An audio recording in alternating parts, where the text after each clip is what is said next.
तर उद्धव ठाकरेंनी मतचोरीवरून भाजपावर निशाणा साधलाय। मतचोरी करणारे कसले आत्मनिर्भर, चहावर जीएसटी लावणारा हा कुठला पंतप्रधान, आमच्या पाठिंब्यामुळे मोदी पंतप्रधान झाले, असंही उद्धव ठाकरे यांनी म्हटलंय।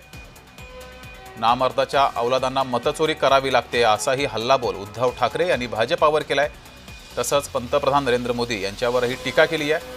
भाजपावर निशाणा साधताना मतचोरी करणारे कसले आत्मनिर्भर, असंही उद्धव ठाकरे यांनी म्हटलंय। तर निर्धार मेळावा भाजपावर यावर जोरदार टीका करण्यात आली आहे। ठाकरे गटाचा हा निर्धार मेळावा होता आणि या मेळाव्यातून भाजपावर जोरदार हल्लाबोल केलाय। पंतप्रधान नरेंद्र मोदी यांच्यावरही टीका केली, तर अमित शहा यांच्यावरही हल्लाबोल केलाय।